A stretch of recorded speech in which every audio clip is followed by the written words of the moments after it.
నమస్తే, GTPL news కి స్వాగతం. మహిళల ఆరోగ్య సంరక్షణకు రాష్ట్ర ప్రభుత్వం ప్రత్యేక చర్యలు తీసుకుంటుందని ప్రభుత్వ విప్ వేములవాడ ఎమ్మెల్యే ఆది శ్రీనివాస్ తెలిపారు. ప్రజాపాలన ప్రగతి ప్రణాళిక 99 రోజుల కార్యాచరణలో భాగంగా ఏప్రిల్ 6 నుండి 11 వరకు నిర్వహిస్తున్న ఆరోగ్య అవగాహన వారోత్సవాల సందర్భంగా సురక్షిత మాతృత్వ దినోత్సవం కార్యక్రమం జిల్లా సంక్షేమ శాఖ ఆధ్వర్యంలో అంగన్వాడీలకు స్మార్ట్ ఫోన్ల పంపిణీ కార్యక్రమాన్ని జిల్లా సమీకృత కార్యాలయాల సముదాయంలో నిర్వహించగా ముఖ్య అతిథిగా ప్రభుత్వ విప్ వేములవాడ ఎమ్మెల్యే ఆది శ్రీనివాస్, కలెక్టర్ గరిమా అగ్రవాల్ హాజరయ్యారు. జిల్లాలోని 552 మంది అంగన్వాడీ కేంద్రాల బాధ్యులకు స్మార్ట్ ఫోన్లు పంపిణీ చేశారు.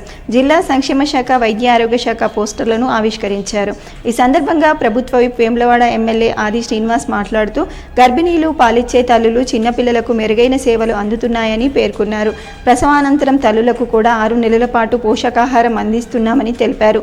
సీఎం రేవంత్ రెడ్డి ప్రజాపాలన ప్రగతి ప్రణాళికలో భాగంగా 99 రోజుల కార్యాచరణ వివిధ శాఖలకు అప్పగించారని, దీనిలో భాగంగా ఇప్పటి వరకు అమలవుతున్న ప్రభుత్వ పథకాల వివరణలు ప్రజలకు తెలియజేయడం, అలాగే భవిష్యత్తులో చేపట్టాల్సిన పనులపై ఒక నివేదిక సిద్ధం చేయటం జరుగుతుందని వివరించారు.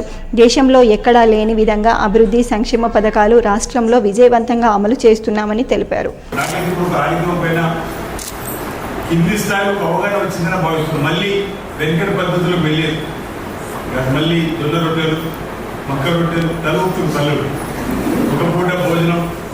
ఉపవాసాలు ఉండడం కూడా ఒక రకంగా కలిసి వస్తుంది కొందరు.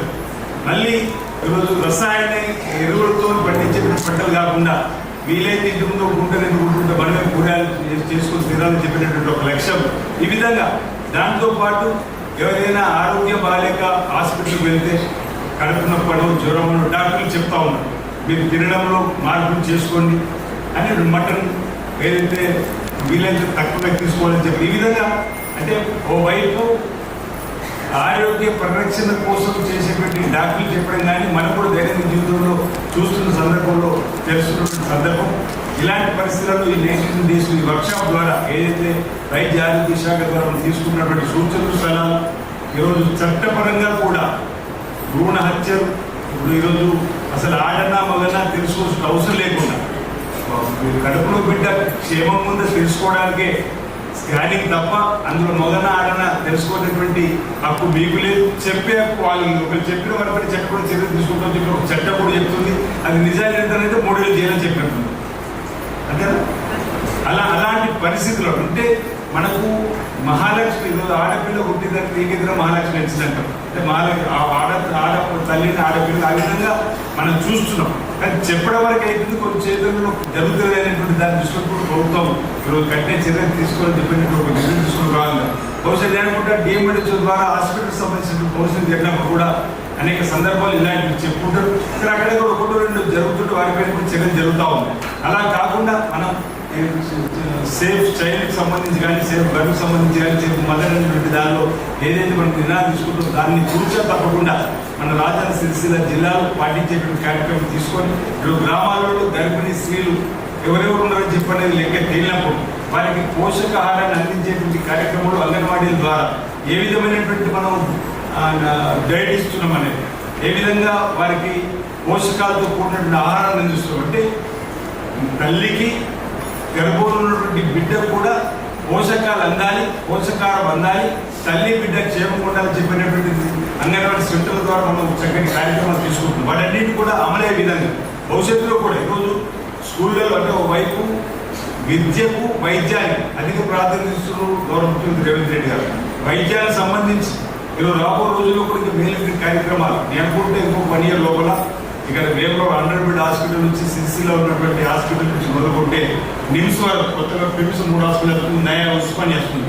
ఇవన్నీ కలుపుకొని కొత్తగా పేదవాళ్ళ కోసం 36,600 బెడ్స్ నూతనంగా ఈ సంవత్సరంలో అందుబాటులో తీసుకురావడం చెప్పిన ప్రయత్నం చేస్తున్నారు. అంటే వైద్యం పేదలందరికీ కూడా ఉచితంగా అందే విధంగా వైద్యం కోసం పేదలు అప్పులు చేసి వాళ్ళు ఇబ్బందులు పడకూడదని చెప్పి ఒక నిర్ణయం తీసుకున్నటువంటి క్రమంలో వైద్యానికి పెద్దపీట వేస్తున్నట్టు మేము అందరూ చూస్తున్నాం. దాంతో పాటు విద్య కూడా పెద్దపీట వేస్తున్నారు. పేదలందరికీ కూడా చక్కటి నాణ్యమైన విద్యను, నాణ్యమైన భోజనాన్ని కూడా ఈరోజు మీరు మీ పిల్లలు అనేక మంది లేదా మీరు తిరుగుతున్నప్పుడు గ్రామాల్లో చాలా మంది పేద పిల్లలు గురుకులాల్లో చదువుతుందని చెప్పి అడగండి. గురుకులాల్లో చక్కటి విద్యాబోధనతో పాటు నాణ్యమైనటువంటి పోషకాలు ఉన్నటువంటి డైట్ కూడా అందించారు. కానీ 40% డైట్ ఛార్జీలు నుంచి 200% క్రాస్ ఛార్జీలు పెంచి, అంతేకాదు ఒక నెల రోజుల ముందే 3 months డైట్ ముందే ఇస్తున్నట్టు. శ్రీ భీమేశ్వర స్వామి వారిని తెలంగాణ మాజీ స్పీకర్ మధుసూదనాచారి కుటుంబ సమేతంగా దర్శించుకొని ప్రత్యేక పూజలు నిర్వహించారు. రాజన్న సిరిసిల్ల జిల్లా వేములవాడలోని శ్రీ రాజరాజేశ్వర స్వామి దేవస్థానం అనుబంధ ఆలయమైన శ్రీ భీమేశ్వర స్వామి వారిని తెలంగాణ శాసన మండలి ప్రతిపక్ష నాయకులు మరియు తెలంగాణ మాజీ స్పీకర్ మధుసూదనాచారి కుటుంబ సమేతంగా దర్శించుకుని ప్రత్యేక పూజలు నిర్వహించారు. అనంతరం స్వామివారి మండపంలో వేద పండితులు, ఆలయ అర్చకులు ఆయనకు ఆశీర్వచనం అందించి స్వామివారి శేషవస్త్రం మరియు లడ్డూ ప్రసాదాన్ని అందజేశారు.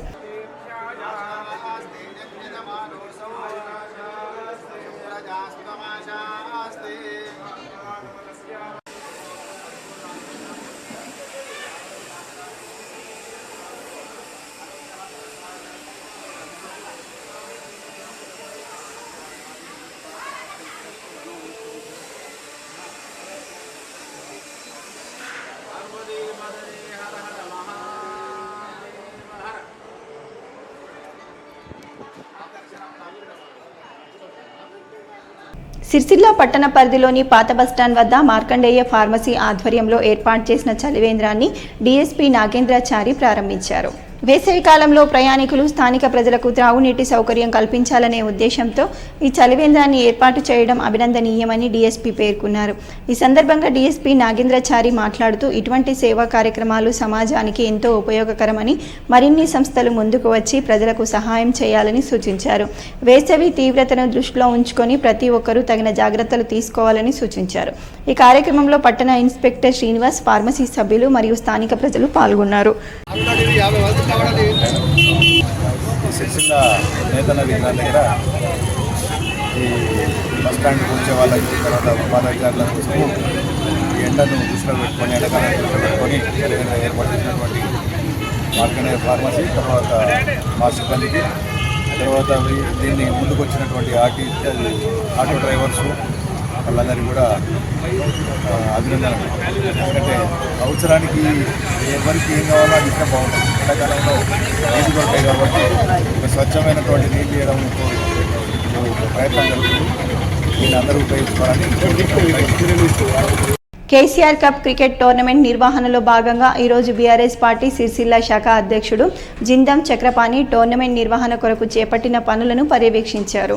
ఈ సందర్భంగా బీఆర్ఎస్ పార్టీ సిరిసిల్ల పట్టణ అధ్యక్షుడు జిందం చక్రపాణి మాట్లాడుతూ తెలంగాణ ప్రజల్లో క్రీడా స్ఫూర్తిని పెంపొందించేలా యువత చెడు వ్యసనాల పట్ల ప్రభావితం కాకుండా తెలంగాణ తొలి ముఖ్యమంత్రి కేసీఆర్ తెలంగాణ రాష్ట్రంలోని పల్లెల్లో, పట్టణాల్లో తెలంగాణ క్రీడా ప్రాంగణాలను ఏర్పాటు చేసి సీఎం కప్ వంటి టోర్నమెంట్లను నిర్వహించి క్రీడా అభివృద్ధికి యువకుల్లో క్రీడా స్ఫూర్తిని పెంపొందించేలా కృషి చేశారు.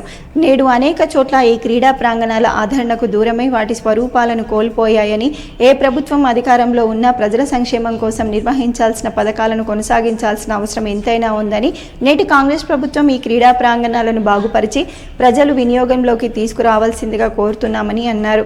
ఈ కార్యక్రమంలో కౌన్సిలర్ సభ్యులు, మాజీ ప్రజాప్రతినిధులు, పార్టీ నాయకులు పాల్గొన్నారు. ప్రోత్సహించాలనే ఒక ఉద్దేశంతో క్రీడాకారులను, పరులను ఈ విద్యార్థులు సెలవులు ఉంటాయి కాబట్టి ఖచ్చితంగా కేసీఆర్ కప్పు పెట్టాలని ఒక ఆలోచనతోటి కేటీఆర్ చెప్పడం జరిగింది.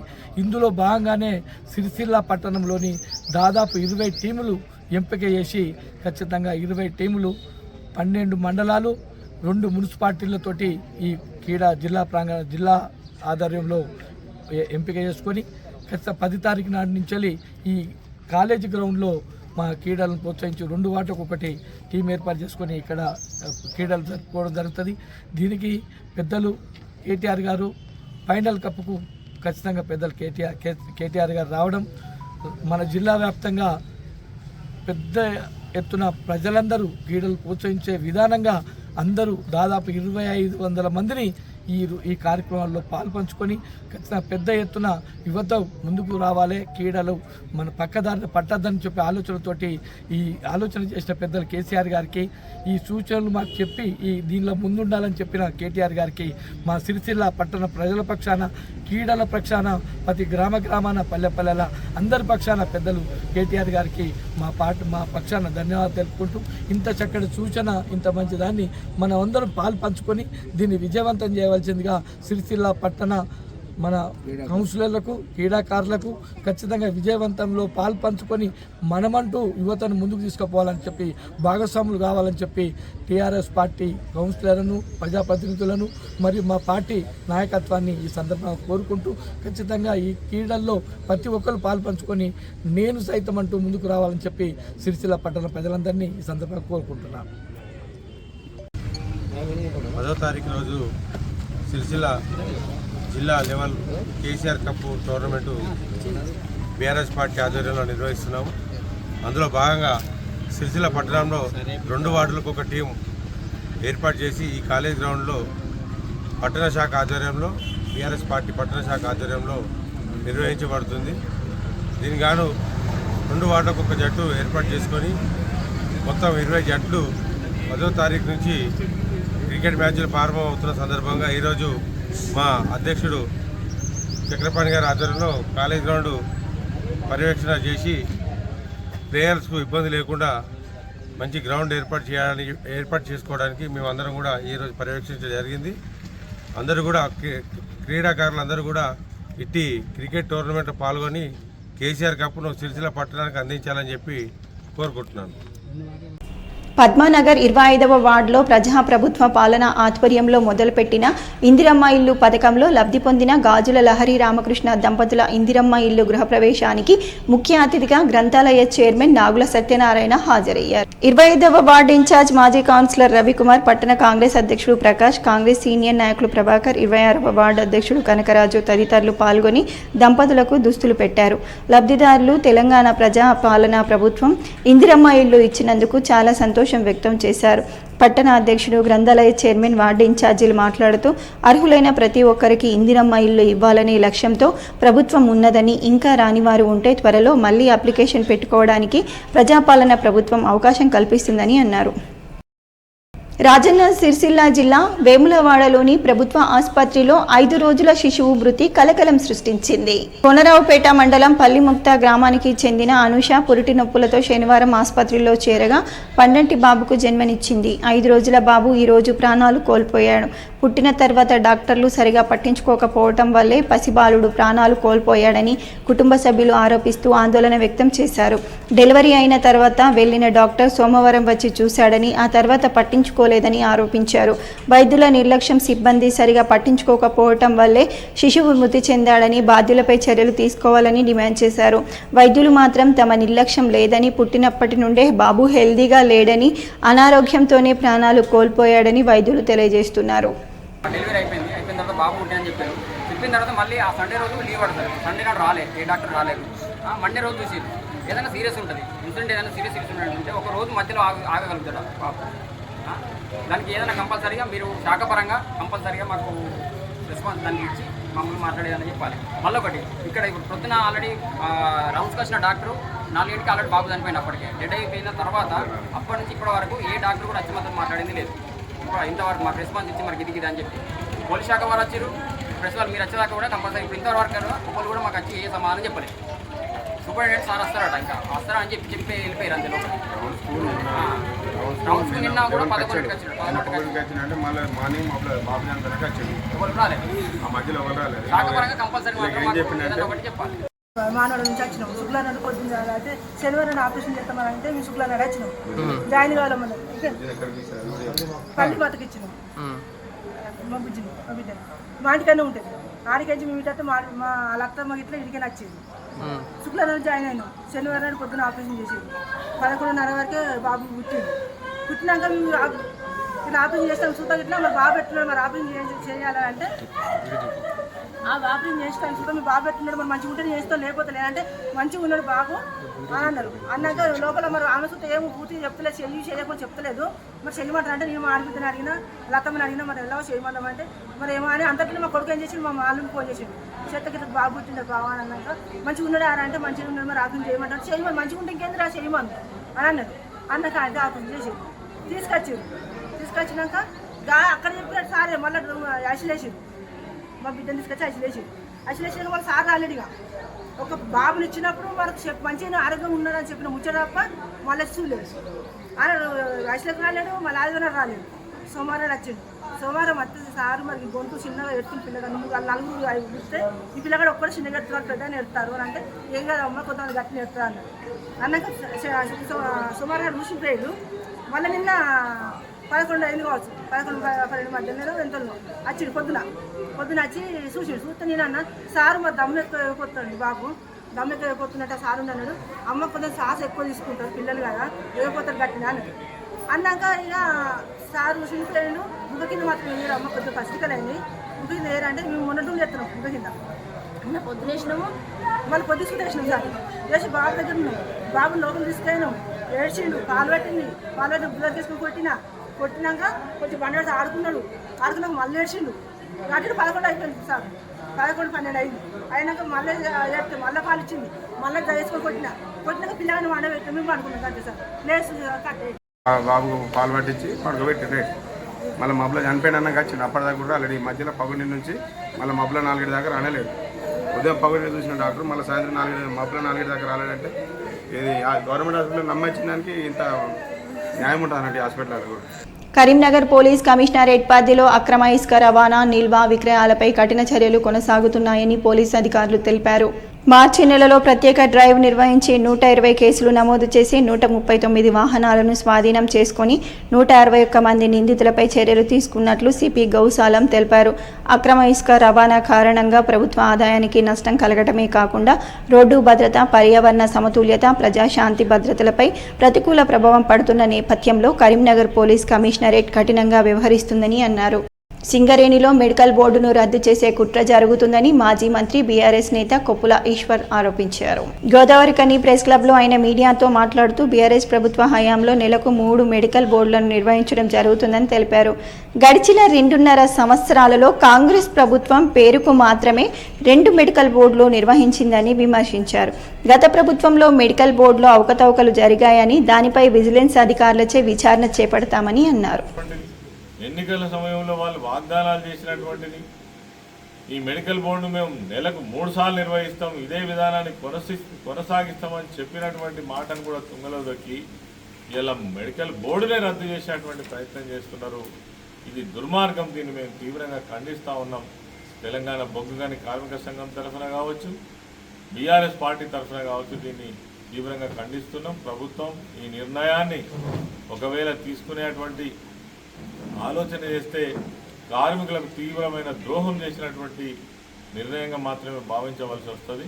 కాబట్టి ఈ విషయం పైన బట్టి విక్రమార్క గారు చేసినటువంటి స్టేట్మెంట్ అది కరెక్ట్ కాదు, దాన్ని వ్యతిరేకిస్తున్నాం. మీరు కూడా పునరాలోచించాలి.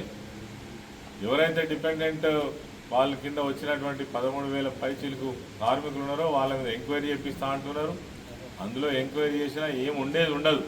కేవలం మభ్యపెట్టడం కోసం, కాలయాపన చేయడం కోసం, ఇప్పుడున్న 2,000 మందిని తీసుకోకుండా ఉండడం కోసం చేసేటువంటి ఒక కుట్ర ప్రయత్నం తప్ప ఇంకొకటి కాదు. ఇవి ఈ బులెటిన్లోని విశేషాలు. తిరిగి వచ్చే బులెటిన్లో మళ్ళీ కలుద్దాం. అంతవరకు సెలవు, నమస్కారం.